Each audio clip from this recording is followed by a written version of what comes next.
E aí pessoal, espero que vocês estejam bem. O objetivo desse vídeo é contar a minha experiência com esse jogo de RPG chamado Dungeon World, né?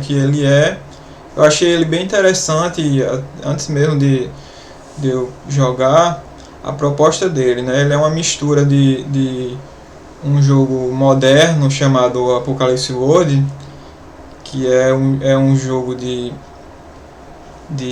como é que chama? Tipo Mad Max, assim, pós-apocalíptico, né, que chama esse tema. Ele pega o sistema desse jogo, que eu acho que é uma coisa bem inovadora, assim, para o RPG, e mistura com o clássico Dungeons Dragons, né, que é tido como o primeiro RPG lançado, e principalmente com as edições mais antigas do Dungeons Dragons, né. Essa aqui é a capa do Apocalypse World, né, e para falar desse vídeo, desse jogo, do Dungeon World, eu gostaria de falar de três defeitos assim do RPG que eu acho que afasta muita gente, né? Tem gente que não vai achar que são defeitos que eu estou falando, mas que são esses problemas de design do jogo assim que eu acredito que o Apocalypse Engine, o Dungeon World, se eles não amenizam, eles resolvem. Eu acho que eles diminuem, né? Primeiro defeito que eu gostaria de falar é o RPG. Ele não é um jogo que você pode montar uma mesa para jogar instantaneamente, porque ele precisa de preparo, e às vezes um preparo enorme, assim. E tem gente que vai dizer, não é assim, o jogo é seu, você faz o que quiser, você pode jogar sem preparo. Mas assim, digamos que os livros, muitos deles eles são escritos de forma a induzir a você jogar de uma certa forma, né? E geralmente você tem que preparar uma história, preparar os personagens, às vezes fazer as fichas de certos jogos é uma coisa muito demorada, entendeu? Então eu acho que o Dungeon World e o Apocalypse Engine todos os jogos desse sistema eles amenizam isso, porque ele é um jogo feito para jogar praticamente sob improviso. O sistema de regras dele é voltado para esse tipo de jogo, de improviso assim. E tipo, outro jogo que eu achei semelhante nessa proposta foi o Fate, né, o sistema Fate. E o Fiasco também, né, que é outro jogo, se bem que tem gente que diz que o Fiasco não é RPG, não sei, o Fiasco não precisa de mestre, né? Mas o Dungeon World é bem essa coisa do improviso. E eu, por exemplo, já joguei de improviso, já fui mestrado em improviso algumas vezes e outros jogos, e foi horrível, assim, porque você tem que dar uma resposta às ações dos jogadores e você não tem nada preparado. Aí o que é que o Dungeon World faz, por exemplo, né, para resolver esse problema? Você puxa a história dos jogadores mesmo, assim, entendeu? Eles criam parte da história, você faz perguntas. Por exemplo, o jogador entra numa sala, aí ele pergunta, né? Ele vai perguntar ao mestre do jogo, né? Que é a pessoa que joga que cria o cenário e os outros personagens que não são os personagens dos jogadores. O jogador entra na sala e pergunta: mestre, o que é que eu estou vendo dentro dessa sala? O mestre pode devolver a pergunta: o que é que seu personagem está vendo? Aí dessa forma você induz o jogador a ele criar a história junto com você, entendeu? Essa aqui são as capas, né, dos 3 livros básicos do Dungeons Dragons terceira edição, e esse foi o RPG que eu mestrei por mais tempo, né, na minha vida de jogador de RPG. E passando para o segundo problema do RPG, é a distribuição desigual de tarefas, de obrigações no jogo, né? Quem conhece o jogo sabe que o mestre ele fica meio que sobrecarregado de tarefas para o jogo funcionar, né? Os jogadores eles são responsáveis cada um pelo seu personagem, geralmente, né? Que são os protagonistas da história, e o mestre fica com todos os outros personagens da história e com o cenário. E com a maior parte da preparação que eu falei antes do jogo começar. Dessa forma, cria-se uma situação que pouca gente quer ser mestre, né? Assim, você vê aí nas mesas, as pessoas querendo formar mesas na internet, que geralmente é um monte de jogador querendo mestre, né? Porque ninguém quer aquele fardo de ter que preparar toda aquela história para poder jogar. Tal. E isso também combinando com o defeito anterior, né? Explicando que o RPG não é um jogo de você montar uma mesa e jogar instantaneamente, como um banco imobiliário, por exemplo, um Uno, um dominó, porque tem essa preparação e tem uma pessoa, um dos jogadores que é o mestre, que ele vai ficar encarregado da maior parte do trabalho, entendeu? Do jogo. Como é que o Dungeon World ele ameniza esse problema? Como eu já falei, né, a história desse jogo na hora da partida ela é criada da colaboração do mestre com os jogadores, né? Ou seja, já existe aí uma distribuição de tarefas mais equilibrada, né, entre os mestres e jogadores. E assim, isso até aumenta que eu senti, né, quando eu fui jogar o Dungeon World, isso até aumenta o engajamento dos jogadores com a história, porque conforme eles criam também, as coisas acontecem conforme o que eles querem ver no jogo, né, como eles criam a história também, eles se sentem mais parte daquilo, né. Isso acaba levando para o nosso terceiro problema de design do RPG, assim, digamos, né, que eu considero. O terceiro problema é que, como o mestre ele é induzido, né, a fazer aquela preparação da aventura ou da sessão, do que vai acontecer com os jogadores, né, na sessão de jogo, quando você gasta seu tempo preparando alguma coisa, você vai querer usar, né, aquilo no jogo. E aí que o mestre começa a cercear, tirar a liberdade dos jogadores, porque ele quer levar o jogador, o personagem do jogador, para aquela ação, aquele evento que ele preparou, né? aquele encontro. E o jogo acaba ficando aquela coisa meio chata de o mestre fez uma história e os personagens dos jogadores eles vão ser colados na história do mestre, né? E boa parte da graça do RPG, que é a liberdade, ela se perde nessa coisa, né? Você começa uma coisa que lá fora eles chamam de railroading, né? Que é o trilho do trem, que eles chamam, né? A linha do trem. O jogador ele só tem aquele caminho para seguir porque foi o que o mestre preparou, né? Eu fiz isso várias vezes na minha campanha de D&D, né? Eu ficava meio assim, não vá por aí não, porque eu não preparei nada. Eu ficava morrendo de medo, né? Assim, do jogo descarrilhar, né? Falar assim na linguagem do trem mesmo, porque os jogadores podiam fazer uma coisa que eles podiam ir para um lugar que eu não preparei e tal. Você fica naquela, né? Pô, eu preparei uma cena de uma catedral e uma freira com a motocicleta vai invadir e vai quebrar o vitral e ela vai estar armada com a metralhadora.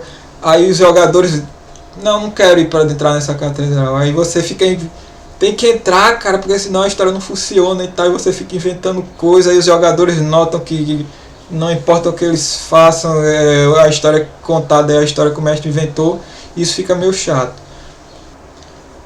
Pelo que eu me lembro, antes de eu mestrar o Dungeon World, eu joguei. E assim, o pessoal, eles não mestravam, não jogavam da forma como eu achava que o livro ele explicava para você jogar.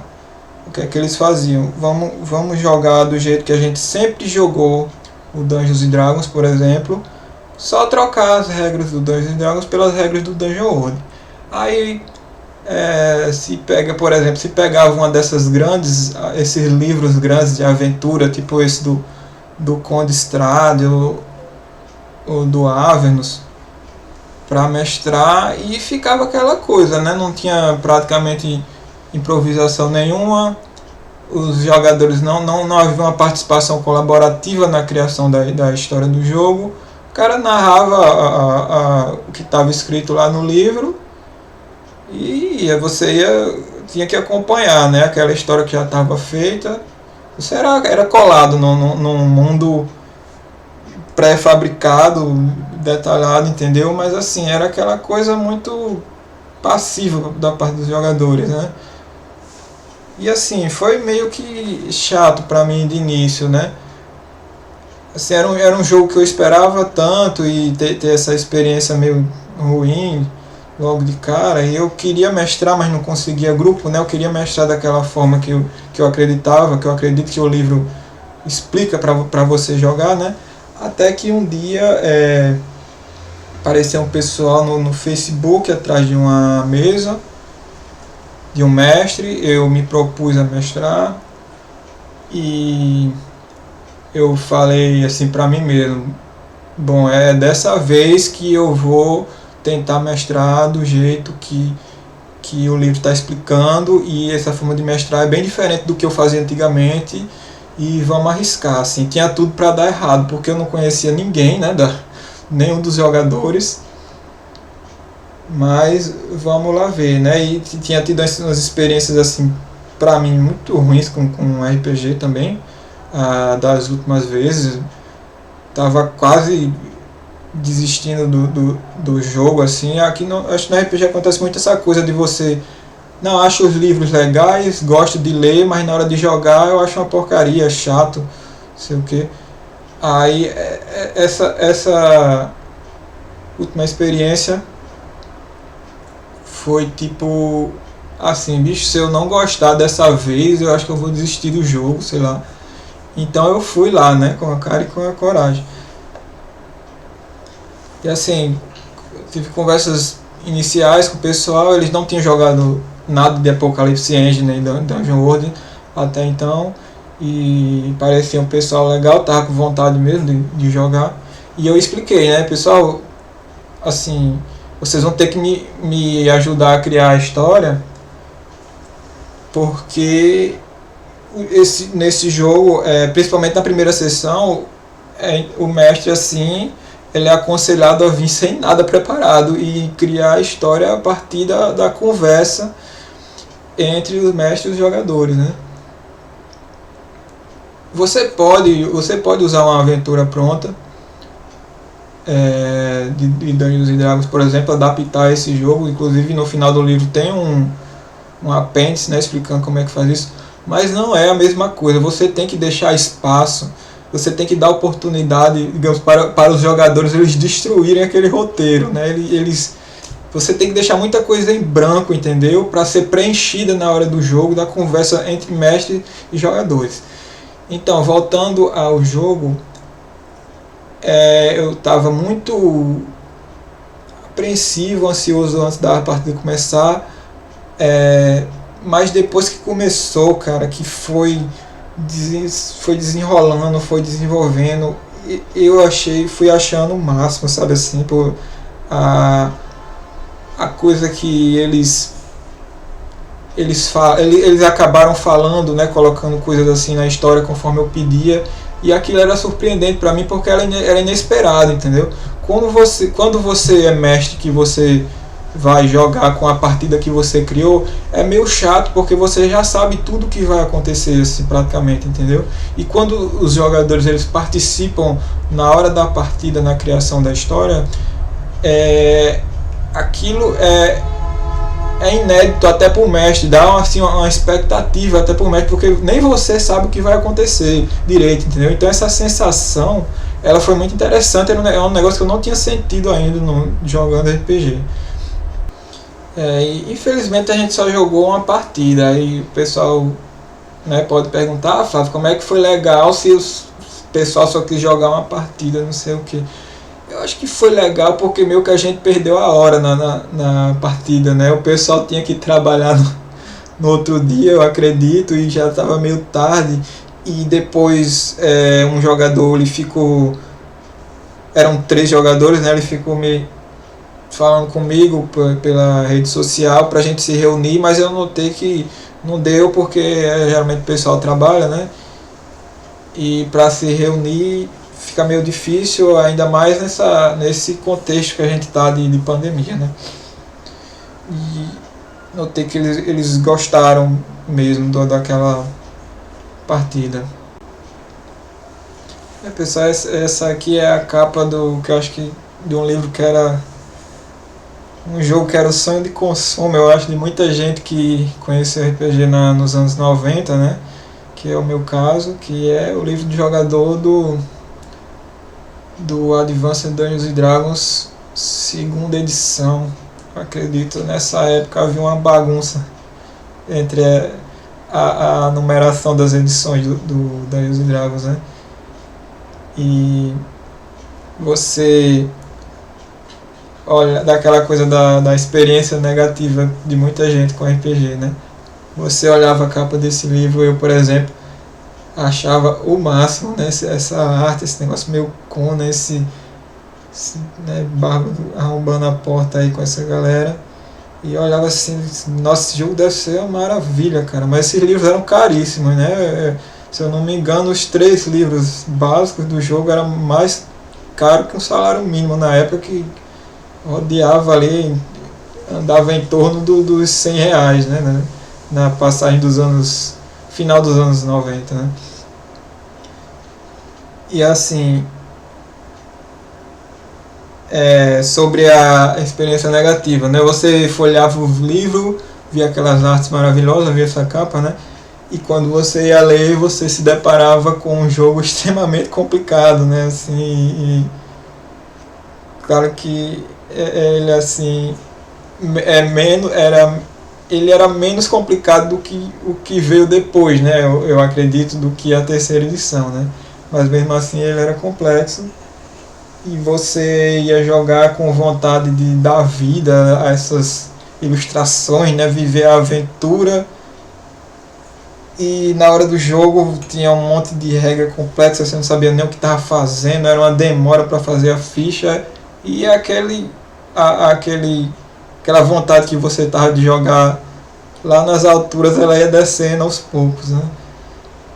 Assim, mas era um bom jogo, né? Apesar de tudo. E eu ainda acho massa. E não quero dizer aqui que as minhas mais experiências com RPG elas se devem ao pessoal com o que eu joguei, né? Nada disso. Acho que a maioria é muito legal, principalmente o meu grupo de terceira edição, né? Que pessoas são amigos até hoje, eu acho que desde a infância, o pessoal que eu passei mais tempo jogando.